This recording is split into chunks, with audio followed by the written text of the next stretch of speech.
দর্শক আমন্ত্রণ নাগরিক টিভির বিশেষ আয়োজন সংবাদ বিশ্লেষণে।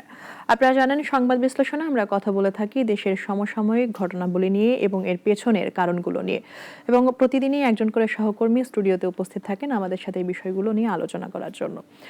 এই সময়ে আজকে আমরা কথা বলতে যাচ্ছি সবচেয়ে আলোচিত এবং দুঃখজনক বিষয়, সেটি হচ্ছে মাইলস্টোন ট্র্যাজেডি নিয়ে, এবং গত 3 দিন ধরে সহকর্মী জিহাদুল ইসলাম এই বিষয়টি কাভার করছিলেন এবং মাঠের চরম নির্মমতা তাকে ফেস করতে হয়েছে। জিহাদ, আমি সরাসরি আপনার কাছে চলে যাচ্ছি। আপনি গত 3 দিন ধরে আসলে মাইলস্টোনে ছিলেন, এখনো আজকেও সারাদিন ছিলেন, এবং আমিও বার্ন ইনস্টিটিউটে ছিলাম, অনেক কিছু দেখেছি, এবং আজকেও আপনি জানবেন যে আজকেও মৃত্যুর সংখ্যা আরেকজন বেড়ে দাঁড়িয়েছে। তো আমি শুরু থেকে যে বিষয়টি জানতে চাইবো আপনার কাছে, সেটি হচ্ছে যে এই যে গত 3 দিন আপনি দেখলেন, এর মধ্যে অনেকগুলো বিতর্ক আমরা দেখেছি, যে লাশের সংখ্যা নিয়ে এক ধরনের বিতর্ক, বা তাদের ব্যাপারে স্কুল কর্তৃপক্ষ কিছু বলছে কিনা, কি জানেন আপনি? আমি একটু শুরুর দিন থেকেই বলি, যেটা হচ্ছে আজকে তো চতুর্থ দিন চলছে। শুরুর দিনে একটা 6 মিনিটে আকাশে বিমানটা উড্ডয়ন করলো। একটা 13 মিনিটের দিকে আমরা সিসিটিভি ফুটেজ অনুযায়ী নিশ্চিত হলাম যে একটা 13 মিনিটে বিমানটা বিধ্বস্ত হলো, এবং সেই বিমানটা মাইলস্টোন স্কুলের একটা ক্যাম্পাসের একটা ভবনে বিধ্বস্ত হলো। কিন্তু সেটা যখন ঘটলো তার খানিকক্ষণ পরে, অর্থাৎ কিছুক্ষণের মধ্যেই মোটামুটি সেখানে সেনাবাহিনী, বিজিবি, র্যাব, পুলিশ তারা সেখানে উপস্থিত। মোটামুটি 1:30 থেকে 2টোর মধ্যে পুরো জায়গাটাই প্রশাসনের নিয়ন্ত্রণে চলে যায়। এরপর থেকে আমরা গণমাধ্যম কর্মীরাও ওই সময়গুলোর মধ্যে পৌঁছানোর চেষ্টা করছিলাম।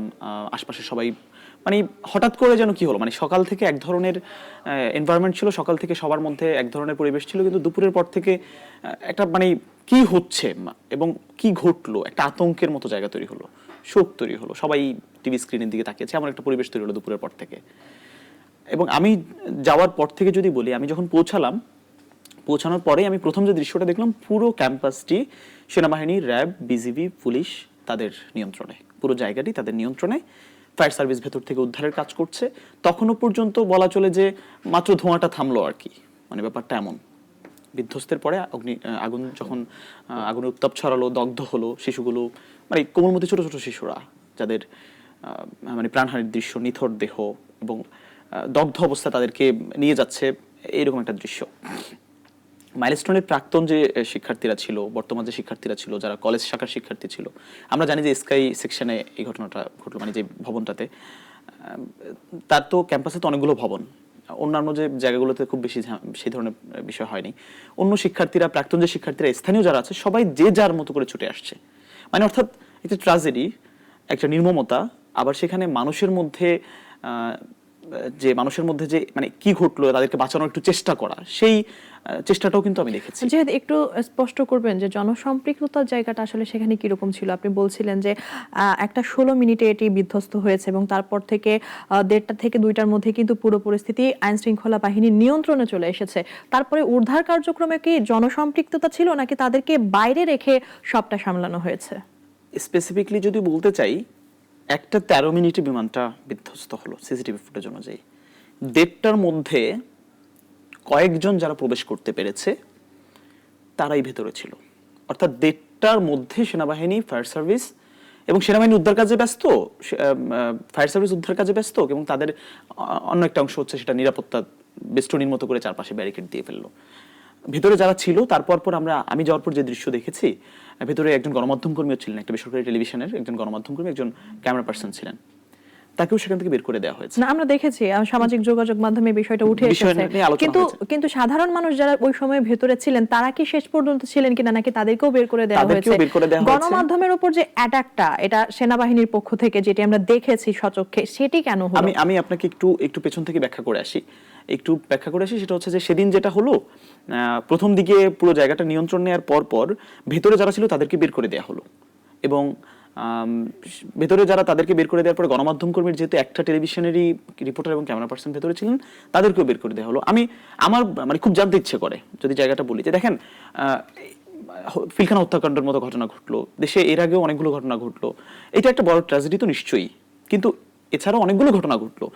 আমরা কোনো ঘটনাতে এমনটা দেখিনি যে গণমাধ্যম কর্মীরা সেখানে কাভারেজ দেওয়ার জন্য, তাদের গণমাধ্যম সেটা প্রকাশ করার জন্য তাদেরকে বাধাপ্রাপ্ত করা হচ্ছে, এবং সেটা দেশের একটা প্রশাসনের একটা বাহিনীর পক্ষ থেকে বা প্রশাসনিক জায়গা থেকে সেটাকে বাধাগ্রস্ত করা হচ্ছে। সেটা তো নিশ্চয়ই মানে সেটা হওয়া উচিত নয় কখনোই, তাই না? গণমাধ্যম কর্মীদেরকে বাধা দেওয়া হলো, মানুষ যারা ভেতরে ছিলেন তাদেরকে বের করে দেওয়া হলো, এবং বাইরে থেকে মানুষ চেষ্টা করেছে, আমরা সেই চেষ্টাটা দেখেছি। পুরো সড়ক জুড়ে উত্তরার সেই দিয়াবাড়ি থেকে শুরু করে উত্তরার প্রধান সড়ক পর্যন্ত, হাইওয়ে ঢাকা ময়মনসিংহ যে সড়ক, সেই পর্যন্ত আমরা দেখেছি দুপাশেই শিক্ষার্থীরা দুপাশে দাঁড়িয়েছে, তারা তাদের হাতে লাঠি, যার যার হাতে যা আছে, মানে কোনোভাবে সেটা নিরাপত্তা নিশ্চিত করে অ্যাম্বুলেন্সগুলো যেন ঠিকভাবে বের হতে পারে এবং প্রশাসনের গাড়িগুলো যেন ঠিকভাবে যেতে পারে, আসতে পারে দুপাশ থেকে। তারা হয়তো স্পটে দেখেও নি যে কি ধরনের নির্মমতা চলছে, কিন্তু তারা সেই জায়গাটার থেকে তারা স্থানীয়রাও দাঁড়িয়েছে। মানুষের সম্পৃক্ততা ছিল, উৎসুক জনতা ছিল, কেউ দেখতেও গিয়েছে, সেটা যেমন সত্য, কিন্তু বড় একটা অংশের মধ্যে আমরা সেই আকাঙ্ক্ষা দেখেছি, সেই নিহত মানুষগুলো, যারা যে কোমলমতি বাচ্চাগুলো আহত অবস্থা আছে তাদেরকে বাঁচানোর জন্য যে চেষ্টা, সেটা দেখেছি। কিন্তু ফায়ার সার্ভিস ব্যতি রেখে অন্যদেরকে ভেতরে প্রবেশ করতে দেওয়া হয়নি। গেটের বাইরে থেকে, একবারে প্রধান যে গেটটা ক্যাম্পাসের, সেটার বাইরে থেকে কিন্তু বাকি লোকজন কাজ করতে পেরেছে। আমরা অসংখ্য মানুষকে দেখেছি পানি নিয়ে ছুটছে, যারা কাজ করছে, ফায়ার সার্ভিসের লোকজনগুলো কাজ করছে, সেনাবাহিনীর লোকজন যারা অন্যরা কাজ করছে, অ্যাম্বুলেন্সগুলো রয়েছে, এবং গণমাধ্যম কর্মীরা যারা বাইরে থেকে, আমাদেরকে তো অনেক কাভারেজ দিতে হয়েছে, আমাদের কাছে আমরা দেখেছি পানির বোতল নিয়ে তারা এসে ভাই পানি খাবেন কিনা, মানে এই জিজ্ঞাসাটা, এই চেষ্টাটা কিন্তু তাদের মধ্যে ছিল। কিন্তু সেনাবাহিনীর জায়গা থেকে আমরা বারবার করে সেদিন, মানে গণমাধ্যম কর্মীরা বারবার করে বলেছি যে ভাই আমাদেরকে প্রবেশ করতে দেন, আমরা ভেতরে যেতে চাই, আমরা সেই নির্মমতাটা তুলে ধরতে চাই। এমন একটা ঘটনা ঘটলো। আমার প্রশ্নটা সবসময়, মানে সেদিনও ছিল, যে রাষ্ট্রের বিমানের একটা বিধ্বস্তের ঘটনা ঘটলো, এটা বলা হতেই পারে যে এটা রাষ্ট্রের একটা বিষয়, এটা রাষ্ট্রের নিরাপত্তার বিষয়। কিন্তু আমার প্রশ্ন হচ্ছে, রাষ্ট্রের নিরাপত্তার বিষয় ঠিক আছে, কিন্তু বিমানটা যখন বিধ্বস্ত ঘটে, এতগুলো শিশু প্রাণহানি হলো, এতগুলো মানুষের প্রাণহানি হলো, এতগুলো মানুষ, প্রায় আপনি জানেন যে এসপিআর তথ্য মতে এখন তো 150-র বেশি মানুষ বার্ন ইনস্টিটিউট এবং সিএমএইচ সহ বিভিন্ন হাসপাতালে ভর্তি সেদিন থেকেই ছিল। কিন্তু এতগুলো মানুষের যখন প্রাণহানি হলো, সেটা রাষ্ট্রের নিরাপত্তার ইস্যু কোথায় থাকে ভাই? সেটা রাষ্ট্রের নিরাপত্তার ইস্যু তখন না, সেটা তখন দেশের মানে একটা ট্র্যাজেডিতে রূপ নিয়েছে। সেখানে গণমাধ্যম কর্মীদেরকে প্রবেশ করতে দেওয়া উচিত ছিল, অন্যান্য জায়গাগুলোতে যেমন প্রবেশ করতে দেওয়া হচ্ছে, সেখানে কেন দেওয়া হলো না?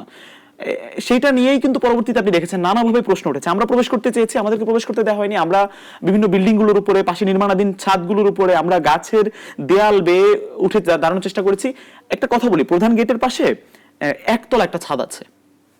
আমি এবং আমার যে ক্যামেরা পার্সন ছিল, সহকর্মী, আমরা দুজনেই খুব পাশের একটা গ্রিল বেয়ে আমরা সেটার উপরে উঠে ভেতরে ফুটেজ নেওয়ার চেষ্টা করছিলাম, আমরা জুম করে ফুটেজ নিচ্ছিলাম।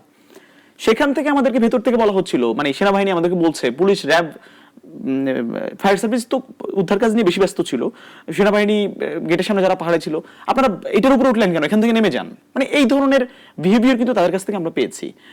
সেটা একটা ব্যাপার, হয়তো হতে পারে পরিস্থিতি হয়তো তারা সামাল দিতে গিয়ে তারা চেষ্টা, মানে আইডেন্টিটি থেকেও তারা বেশি হয়তো গুরুত্ব দিয়েছে দেশের, যে আচ্ছা নিরাপত্তা নিশ্চিত করছি। কিন্তু আমার প্রশ্ন হচ্ছে, সেটাতে আমাদেরকে বাধাগ্রস্ত করা হয়েছে।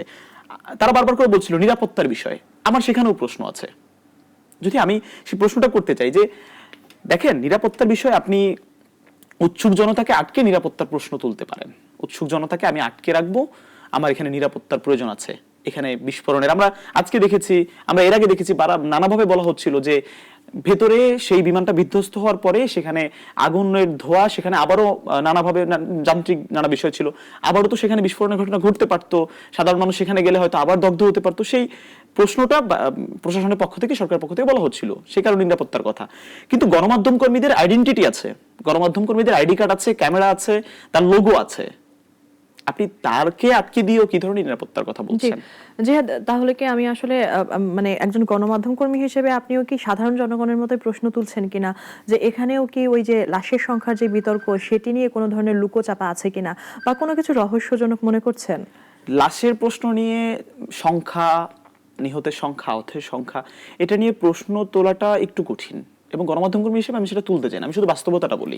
আপনি কি বাস্তবতা সেখানে ফেস করেছেন? আমি বাস্তবতা বলি। সেদিনের ঘটনায় আমি দেখেছি অসংখ্য স্বেচ্ছাসেবক যারা ছিল, তারা ওই যে লাশগুলোকে হাতে করে আহতদের নিয়ে যাওয়ার চেষ্টা, নিহত যেগুলো, সেগুলো তো ব্যাগগুলো পড়ে থাকা বিভিন্ন জায়গায়, জানেন যে ছুটির কথা বলা হচ্ছে, ছুটির পরের কথা বলা হচ্ছে বারবার করে। শিক্ষার্থীরা ছুটির আগ মুহূর্তে, কিন্তু আমরা যখন ছোট ছিলাম, আমরা যখন ছোট, তখন আমরাও কিন্তু ব্যাগে একটু আগে গুছিয়ে নেই, আমার স্কুলতে একটা ছুটি হবে, একটু গুছিয়ে রাখা ব্যাগটা, আমি বাড়ি ফিরবো, এই যে চেষ্টাটা তো আমাদের মধ্যেও ছিল, সেই আগ্রহে উচ্ছ্বাসের জায়গাটাও ছিল, বাবা মার কাছে যাবো, বাসায় যাবো।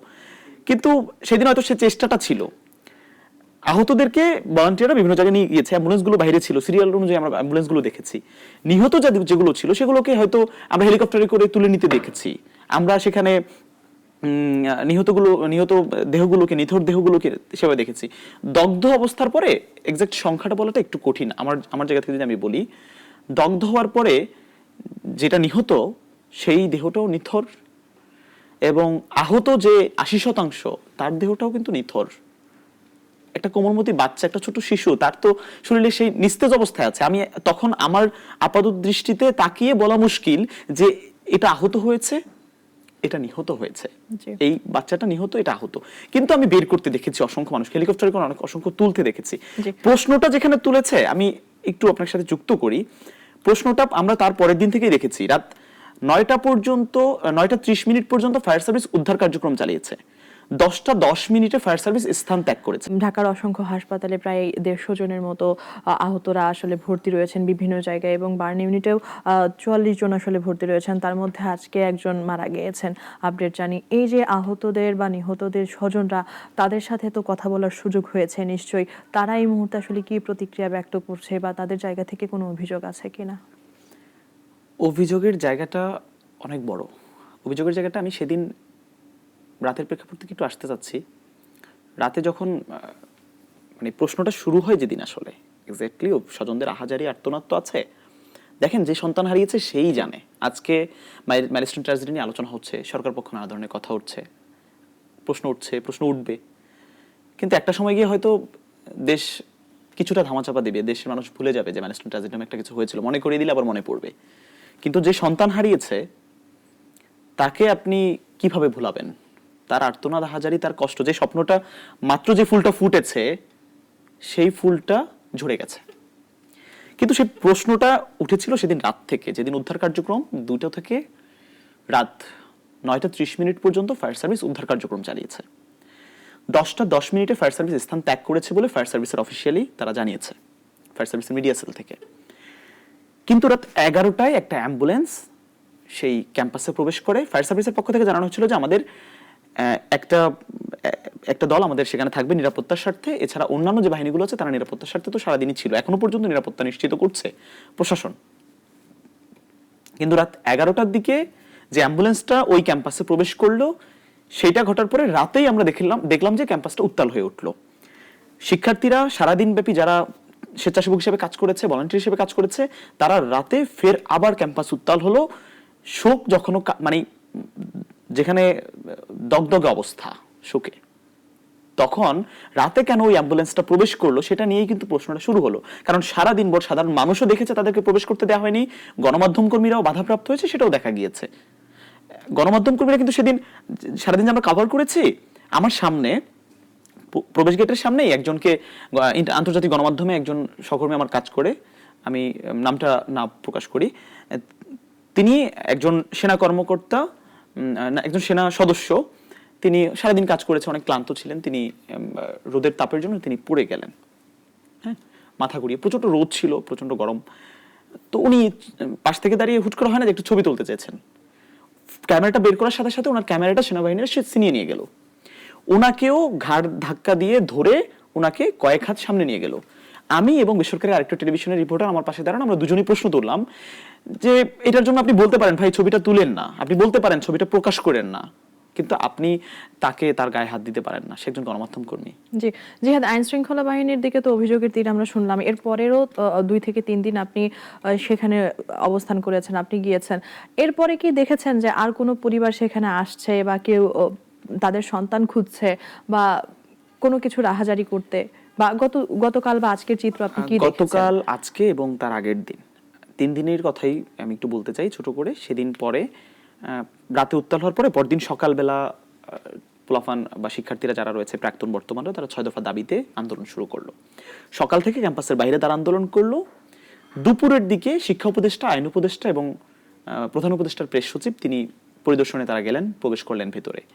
তারপরে শিক্ষার্থীরা 6 দফা দাবির মধ্যে তারা যখন খবর পেলেন যে ক্যাম্পাসের ভেতরে 2 জন উপদেষ্টা প্রবেশ করেছেন, তাদের দাবিগুলোর মধ্যে অন্যতম ছিল যে নিহতদের এবং আহতদের তালিকা, সঠিক তালিকা প্রকাশ করা হোক, এবং তাদের দাবির মধ্যে ছিল শিক্ষার্থীদের উপর এবং শিক্ষকদের উপরে লাঞ্ছিত কেন করা হলো তাদেরকে, সেটার জন্য সেনাবাহিনীকে নিঃশর্ত ক্ষমা প্রার্থনা করতে হবে, এবং আরো 4টি দাবি ছিল।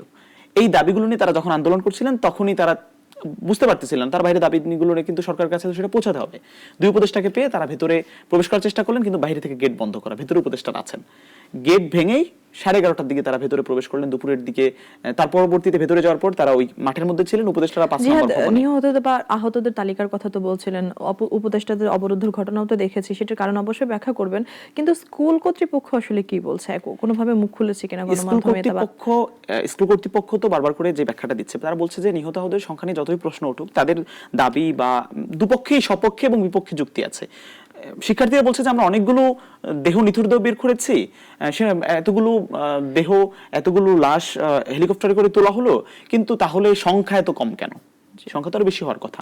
কিন্তু স্কুল কর্তৃপক্ষ, কালকে একজন শিক্ষকের সাথে আমরা কথা বলেছিলাম, তাদের পক্ষ থেকে বারবার করে বলা হচ্ছে, দেখেন এটা তো কোনো রাস্তায় পথ শিশুদের উপরে এই বিধ্বস্তের ঘটনা ঘটেনি, একটা স্কুলে ঘটেছে যেখানে তাদের অভিভাবকরা আছেন। একজন শিশু যদি নিহত হয়, তারকে নিখোঁজ হয়, তার জন্য 2জন বা তার অধিক অভিভাবক নিখোঁজের সেই সন্ধানটা করবে। তাহলে সেই সংখ্যাটা খুব বেশি যদি হয়, এমন যদি হয়, তাহলে তো সেই আহাজারি আর্তনাদটা দেখা যাবে। এবং প্রত্যেকে তালিকাভুক্ত, প্রত্যেকের আইডেন্টিটি আছে, সেই শিক্ষার্থীদের কোড নাম্বার আছে, তারা কোন ক্লাসে পড়ছে, তার কি নাম, ডিটেইল আছে, এটা তারা বলছে। আমরা জানি যে এখনো কয়েকজন আছেন যে যারা নিখোঁজ রয়েছেন, আমরা কয়েকজনের নাম জানি। আবার কয়েকজন তো আছেন যে ডিএনএ সম্পূর্ণ এখনো হয়নি, যে লাশগুলো হস্তান্তর করা যায়নি। এই সংখ্যায় 2-4 জন হেরফের হতে পারে, এটা একটা বিষয়, এটা বলা হচ্ছে বারবার।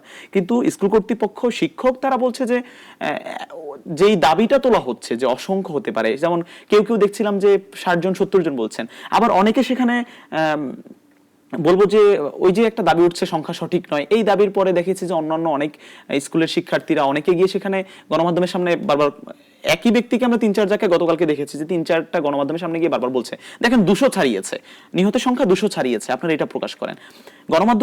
গণমাধ্যম কর্মীদের উপরে আপনারা দেখেছেন যে শিক্ষার্থীরা চড়াও হয়েছিল, সেই প্রেক্ষাপটটা বলছি আমি। কিন্তু এই যে দাবিটা, সেটা কিন্তু যৌক্তিক বলে মনে করার কোনো কারণ নেই। যে 2জন শিক্ষক ছিলেন, তাদের যে প্রাণহানি হয়েছে, সেই ব্যাপারে আসলে রাষ্ট্রীয়ভাবে কি সিদ্ধান্ত বা হচ্ছে স্কুল কর্তৃপক্ষ কি বলেছে, সেটাও একটু বলবেন। পাইলটদের যে ঘটনা, পাইলট একজনই ছিলেন, তকির ইসলাম সাগর, তার নিহতের পর আমরা দেখেছি রাষ্ট্রীয়ভাবে তাকে সেই সম্মাননায় তার কার্যক্রম করেছে। কিন্তু 2জন শিক্ষকের মধ্যে একজন শিক্ষকের ঘটনা তো খুবই মর্মান্তিক। সে নিজের জীবন দিয়ে, আমরা জানতে পেরেছি পরবর্তীতে, 20 জনের অধিক শিক্ষার্থীকে প্রাণ বাঁচানোর জন্য চেষ্টা করেছেন।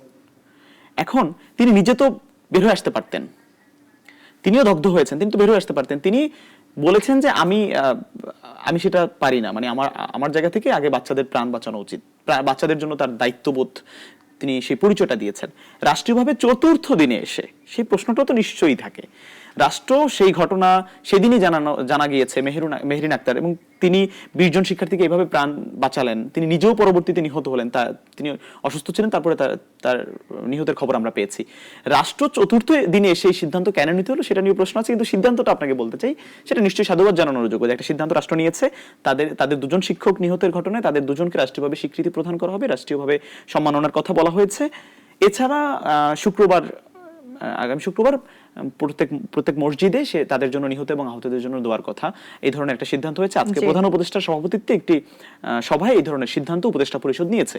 সাধারণ জনগণ আসলে প্রশ্ন তুলেছে যে রাজধানী ঢাকার মতো একটি ঘনবসতিপূর্ণ জায়গায় বিমানবন্দর এবং সেখানে যুদ্ধ বিমান প্রশিক্ষণের যে ব্যবস্থা করা হয়েছে, তখন কিন্তু সিস্টেম নিয়ে একটি বড় প্রশ্ন কিন্তু তারা তুলেছে। জনগণের আসলে কি ক্ষোভ দেখছেন এবং রাষ্ট্রীয়ভাবে এই জিনিসটা আসলে কতটা আমলে নেয়, বা তারাও আসলে এই ধরনের সমস্যাগুলো সমাধানের জন্য কোনো কথা বলেছেন কিনা? দেখেন, প্রত্যেকটা দুর্ঘটনার পরে আমরা দেখি সরকার, রাষ্ট্রীয় কাঠামো, রাষ্ট্রীয় সংস্কার, নানা বিষয় নিয়ে কথা ওঠে। সেটা পরবর্তীতে কতটুকু হয়? ঢাকার আকাশে আমরা জানি যে রাজধানী ঢাকায় এমনিতেই জনবহুল একটি এলাকা, এখানে বসবাসের অনুপযোগী হয়ে উঠছে দিনের পর দিন। সেই আকাশে যুদ্ধবিমান বলেন, আপনি বিমানবন্দর বলেন, সবকিছু তো ঢাকার মধ্যেই, ঢাকার দূরে তো না। যেখানে একটা প্রশ্ন আছে, এখানে ধরেন বিমানটা উড্ডয়ন এবং অবতরণ যে জায়গাটাতে হচ্ছে, সেটা কিন্তু মাইলস্টোন স্কুলের কাছেই। আমার কথা হচ্ছে, যদি এখানে বিমানবন্দরই থাকে, এখানে যদি উড্ডয়ন করার সেই জায়গাই হয়, তাহলে সেখানে স্কুল থাকবে কেন? আর যদি সেখানে স্কুলই থাকে, তাহলে সেটা উড্ডয়ন করার জায়গা এখানে থাকবে কেন? এখন এই প্রশ্ন তো থাকেই। এবং জনবহুল একটা এলাকায়, ঢাকার মতো জায়গায়, আমরা জানি যে প্রশিক্ষণ বিমান নিয়ে বারবার কথা উঠছিল। পরবর্তীতে আমরা জানতে পেরেছি, সেনাবাহিনী আইএসপি এর পক্ষ থেকে জানানো হয়েছে, সেটা প্রশিক্ষণ বিমান না, সেটা একটা যুদ্ধ বিমান ছিল, যেখানে মাত্র 2জনই বসতে পারেন। ঠিক আছে, কিন্তু সেই বিমানটা আমরা জানি যে অনেক বছর আগের, যেটা রাশিয়ার একটা ছিল, এবং সেটা চীনা ভার্সন আমরা বাংলাদেশে কিনে আনা হয়েছিল। হ্যাঁ, যেটা বহু বছর আগের, যেটা 2013 সাল থেকে এই বিমানটা উৎপাদন বন্ধ করে দিয়েছে চীন। যেই প্রযুক্তির বিমান বাংলাদেশ সহ আরো দুটো দেশ, তিনটা দেশ এই বিমানটাকে ব্যবহার করে আসছে অনেক বছর ধরে। কিন্তু আমার প্রশ্ন হচ্ছে, এত পুরনো প্রযুক্তির একটা বিমান, আপনি এখন বলতেই পারেন ভাই সেটার ফিটনেস আছে, সেটা আকাশে ওড়ার উপযুক্ত বিদায় তো উঠছে। হ্যাঁ নিশ্চয়ই, কিন্তু এত পুরনো প্রযুক্তি একটা বিমান, সেটাতে তো নতুন প্রযুক্তি সম্বলিত বিমান না, সেটাতে তো সব ধরনের ফিচারগুলো নাই। এত পুরনো প্রযুক্তির বিমানটা আকাশে কেন উঠতে হয়? এত বছর পরেও কেন নতুন প্রযুক্তি? বাংলাদেশে এত টাকা আমরা জানি যে সামরিক খাতে অনেক বড় একটা বরাদ্দ হয় প্রতি বছর বাজেটে, সেই টাকাগুলো কোথায় যায়? এত বছর কোথায় গিয়েছে? সেখানে সংস্কার দরকার ছিল না? দরকার ছিল। সেখানে অন্যান্য দেশ নতুন প্রযুক্তির বিমান ব্যবহার করছে, আমরা কেন এই পুরনো প্রযুক্তির বিমান ব্যবহার করছি? সেটা নিয়ে প্রশ্ন উঠছে। আমরা জানি প্রতিটা বিমান আকাশে ওঠার আগে, যে প্রশ্নগুলো সাধারণ মানুষ করছে, জানতে চায়, প্রতিটা বিমান আকাশে ওঠার আগে আমরা জানি 7 থেকে 8 জনের একটা টিম সেটার যান্ত্রিক ত্রুটিগুলো চেক করে। আমরা পরবর্তীতে জানতে পারলাম যে বিমানটা আকাশে ওঠার পরে যান্ত্রিক ত্রুটি দেখা দিয়েছে, ঠিক আছে, কিন্তু বিমানটা আকাশে ওঠার আগে সেটার যান্ত্রিক ত্রুটি যদি চেক করা হয়, সেইভাবে যদি চেক করা হয়, সেখানে গাফিলতি ছিল কিনা সেটাও তো তদন্তের বিষয়, তদন্ত করা উচিত। এবং সেই বিমানটা আকাশে ওঠার পরে একটা 6 মিনিটে উড্ডয়ন করলো, 13 মিনিটে সেটা যদি বিধ্বস্ত হয়, মাত্র কয়েক মিনিটের ব্যবধানে এমন একটা ঘটনা ঘটলো, সেটা আকাশে ওঠার পরে এমনটা হলো কেন? তার সাথে কি কন্ট্রোল রুমের কানেকশন ছিল না পাইলটের? ব্ল্যাক বক্সে কি কথা হয়েছে সেগুলো তো মানুষ জানতে চায়, এগুলো নিয়ে সাধারণ মানুষ প্রশ্ন করছে। একেবারে তাই। এবং জিহাদ, আমরাও চাই যে রাষ্ট্রের আসলে জবাবদিহিতার জায়গাটা নিশ্চিত হোক এবং রাষ্ট্র জনগণের কল্যাণের জন্য যে কাজগুলো করবে তার আগে আসলে জনগণের জানমালের নিরাপত্তা নিশ্চিত করুক এবং তারপরে আসলে রাষ্ট্রের অবকাঠামোগত উন্নয়নটি সম্পন্ন হোক। আর জিহাদ, একেবারেই শেষ সময়ে চলে এসেছে, আপনাকে অসংখ্য ধন্যবাদ আমাদের সাথে থাকার জন্য। দর্শক, আজকে এখানেই শেষ করছি, আমাদের সাথে থাকার জন্য অসংখ্য ধন্যবাদ।